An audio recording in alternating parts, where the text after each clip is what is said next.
El castillo de Orava se halla en una roca alta sobre el río Orava en el pueblo Oravský pod Zámok, Eslovaquia.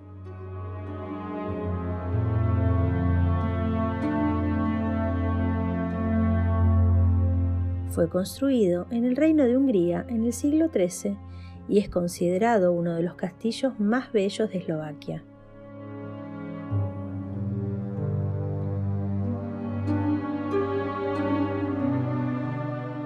Las primeras menciones históricas sobre el castillo de Orava datan de 1267.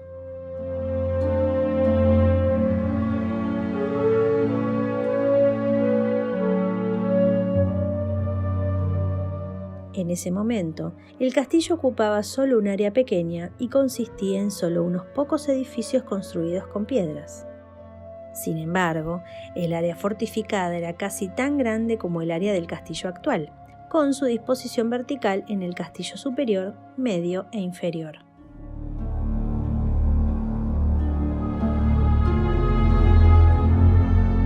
Los edificios del castillo superior, erigidos en lo alto de un acantilado de piedra caliza de 112 metros, tenían solo su planta baja construida con piedra, mientras que la parte superior estaba construida con troncos de madera.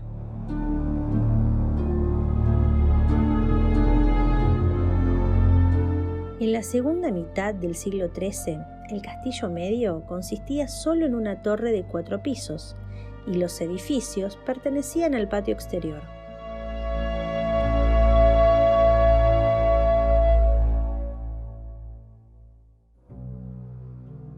La construcción del castillo fue motivada principalmente por la necesidad de proteger la importante ruta de los comerciantes de larga distancia que conducían a Polonia y por la necesidad de un centro administrativo para la región.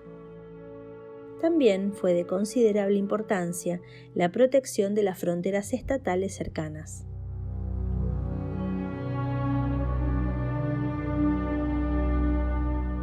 El castillo con todo el territorio de la región de Orava estaba alternativamente en posesión del rey y de ricos soberanos. Los primeros propietarios documentados del castillo fueron los Balaya, una familia de Zvolen, quienes en 1267 donaron el castillo al rey Bela IV.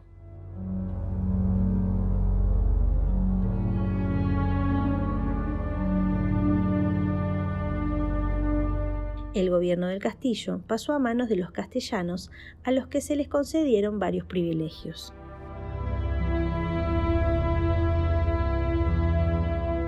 En 1298, el castillo cayó en manos de la región que estaba bajo el poder soberano de Matušák.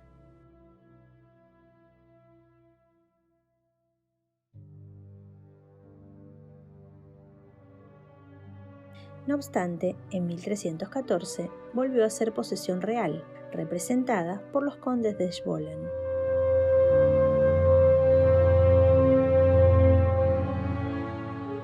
El más importante de ellos fue el maestro Donch, que en 1339 donó el castillo al rey Carlos I de Hungría. En el periodo siguiente, el castillo fue cambiando rápidamente de amo, pasando de manos de un castellano a otro.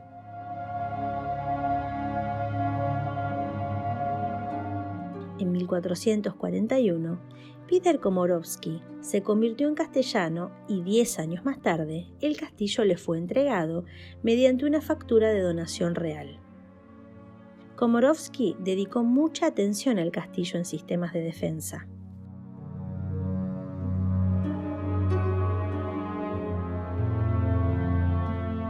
En primer lugar, ordenó reemplazar las construcciones de madera por piedra y mampostería. En 1474, Komorowski vendió el castillo en posesión del rey Matías Corvinus.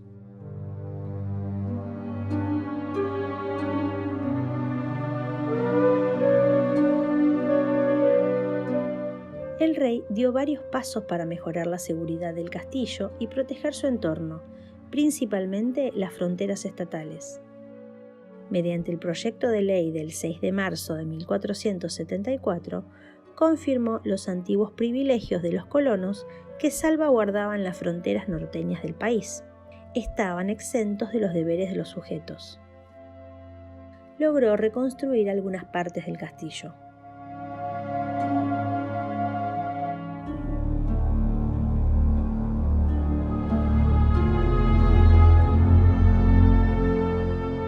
La construcción de un palacio dentro del castillo medio significó la adición de varias habitaciones a las existentes. Matías Corvinus donó el castillo de Orava a su hijo ilegítimo Jan. Jan Corvinus perdió su interés en el castillo de Orava y lo alquiló al castellano Horváth Kijović.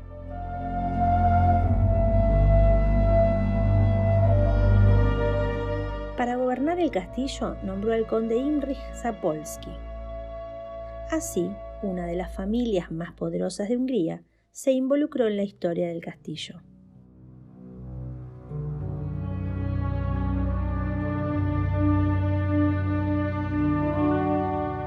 Stefan, el hermano de Imrich, poseía decenas de castillos y enemistades, y a través de varias intrigas capturó también el castillo de Orava. En 1556, el castillo pasó a ser posesión de Frano Thurso. Desde el siglo XV, la familia Thurso fue una de las familias más ricas de Hungría. Entre 1556 y 1621, fortificaron el castillo. Las construcciones de techos de madera en el castillo superior fueron reemplazadas por mampostería de piedra. Estas reconstrucciones duraron hasta 1561 y una vez finalizadas, se inició la reconstrucción de los castillos medio e inferior. Durante el gobierno de la familia Thurso, además de las actividades de construcción en el castillo, también hubo una extensa colonización de la región. Su propósito desde el lado de los gobernantes era explotar los dominios al máximo. Desde 1609, Juraj Thurso se convirtió en palatino y gobernador del Reino de Hungría. Una curiosidad de este noble es que en esa época hubo una condesa húngara de nombre Erzsébet Pásztory, acusada de torturar y asesinar a cientos de niñas y mujeres jóvenes entre 1590 y 1610. El rey Matías II asignó a Thurso, el palatino de Hungría, para investigar. Este ordenó a 2 notarios que recogieran pruebas en marzo de 1610. En octubre del mismo año, habían recogido 52 declaraciones de testigos, y para 1611, los notarios habían logrado el testimonio de más de 300 testigos.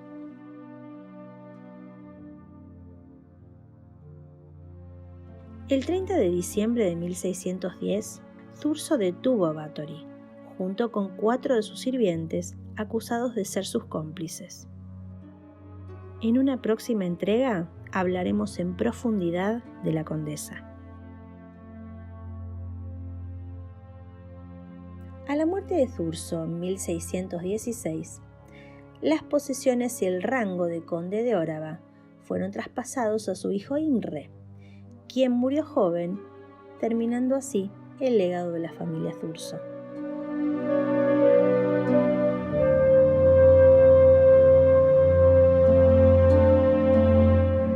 Hasta 1626, sus dominios fueron gobernados por su madre.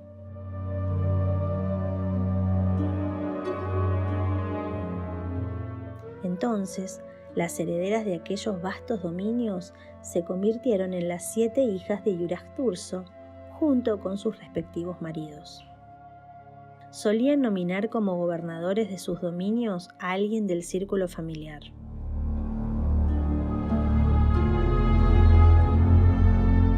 Su primer gobernador fue Gaspari Lejaji y estuvo en el cargo durante 20 años.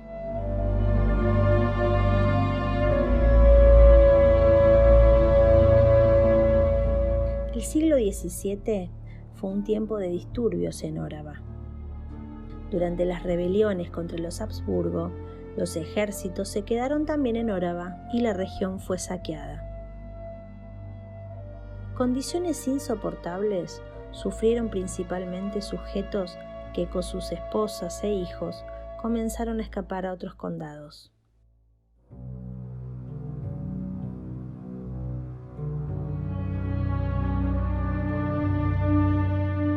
En 1672 estalló un gran levantamiento de vasallos en Órava, bajo el liderazgo de Gaspar Pica. Los insurgentes capturaron también el castillo.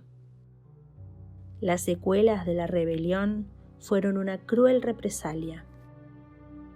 Gaspar Pica murió atravesado con una lanza en un poste, y 24 alcaldes de las aldeas de Liptov y Órava murieron de la manera característica de la justicia feudal: decapitados, ahorcados, molidos por una rueda.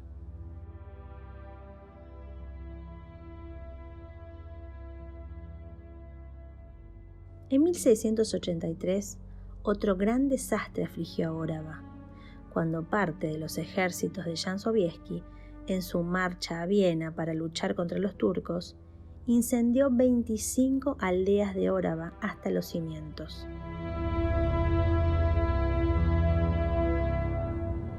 Los tiempos más tormentosos en la historia de esta ciudad fueron los años 80 del siglo XVIII, cuando entró en vigor la nueva ley teresiana sobre la asignación de tierras.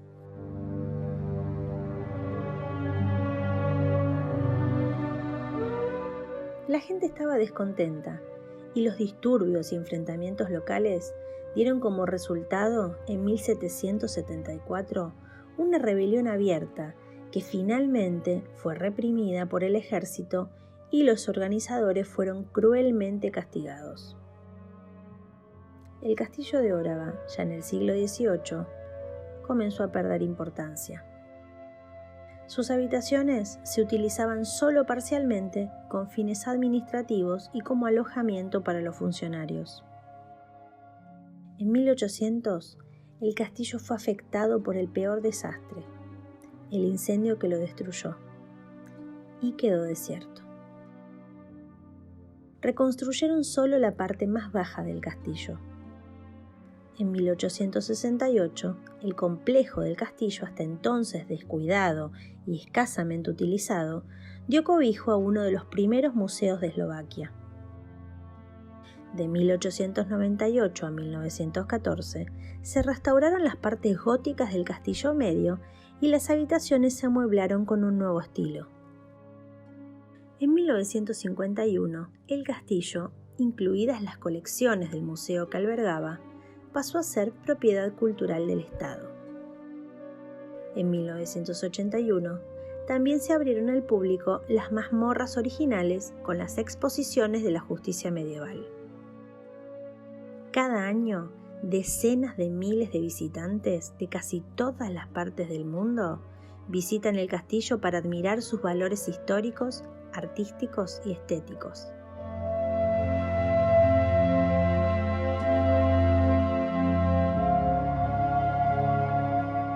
Aún más oscura se vuelve la historia de Órava si vamos un poco más allá.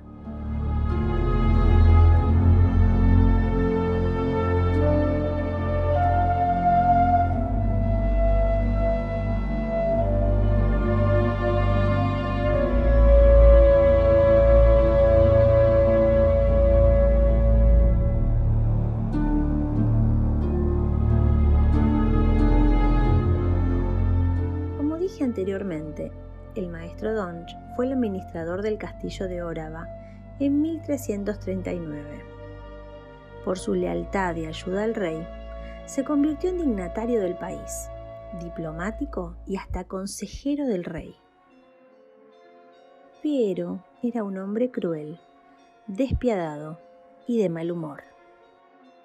Sus súbditos y los sirvientes le tenían miedo. Pero su esposa era la que más sufría.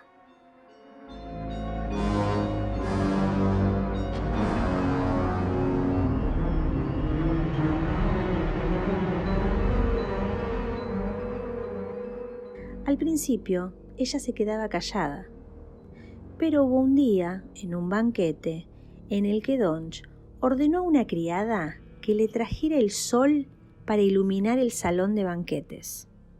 Sí, escucharon bien.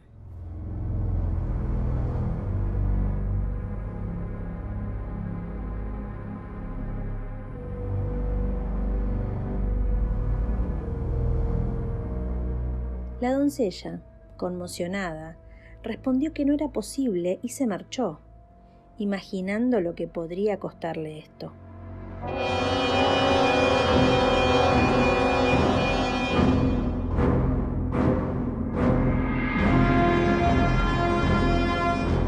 Los invitados se rieron, pero Donch estaba furioso porque ella se había permitido huir delante de ellos.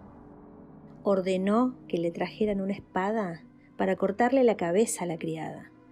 Pero esta vez su esposa intervino, parándose valientemente frente a la sirvienta, defendiéndola.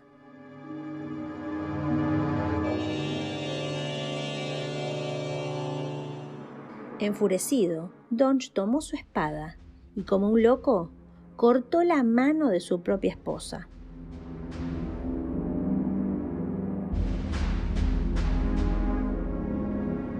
Quedó petrificado hasta que fue consciente de lo que había hecho.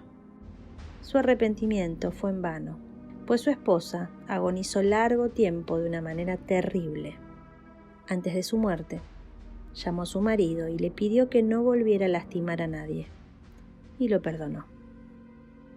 Desde entonces, Donch no volvió a decir palabra, y por muchos años atestiguan que permaneció solo en su gran biblioteca, con la mirada perdida hacia un punto de la habitación. Se dice que el fantasma de la señora Donch aparece en el castillo 2 veces al año. Una vez el día de su muerte, la segunda en el aniversario de la muerte de su esposo. Se la puede ver principalmente de noche, como una neblina blanca, con las manos apoyadas en su pecho, rezando por la salvación de su marido. Se la conoce como la Dama Blanca.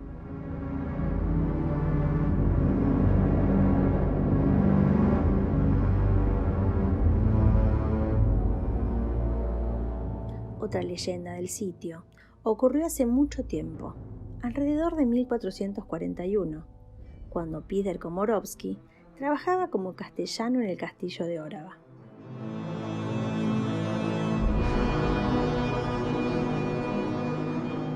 Todos temían su crueldad y naturaleza violenta. Incluso como soldado, no era de fiar. Nunca se sabía de qué lado estaba, y cuando no estaba en batalla, él y su pandilla atacaban las aldeas vecinas, a comerciantes y viajeros. Nadie estaba a salvo de él. Entre sus pasatiempos favoritos estaba el secuestro de jovencitas de la zona. Y así se cuenta que secuestró a Marienka de su propia boda para hacer valer el derecho a la primera noche.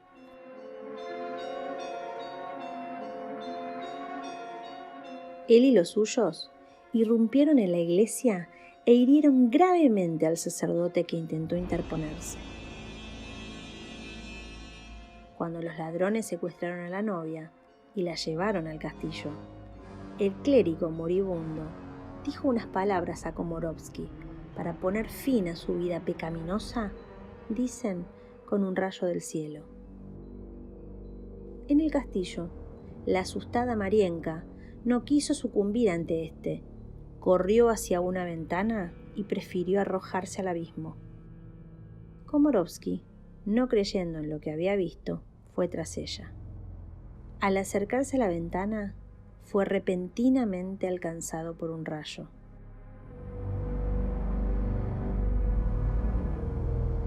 La gente de la zona comenzó a notar que regularmente una paloma blanca volaba alrededor del castillo, seguida de un halcón.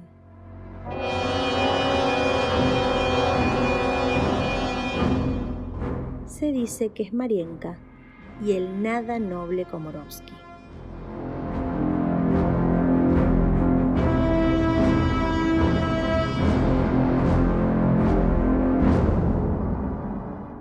Cuando el palatino Juraj Thurzo se convirtió en el señor del castillo de Orava y murió su primera esposa, se enamoró de la baronesa Alžbeta Soborova.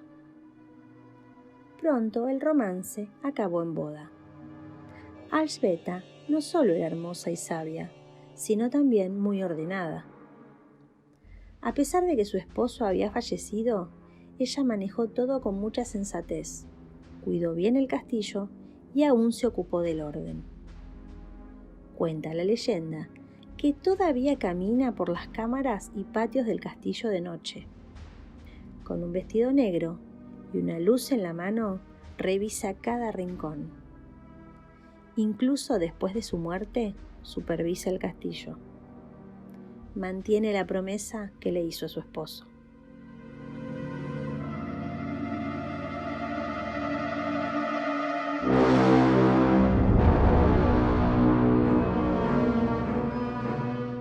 También se cuenta que hay tesoros en las paredes del castillo, pertenecientes al administrador de 1653, Stefan Tokoli. Pero aquí no termina su historia.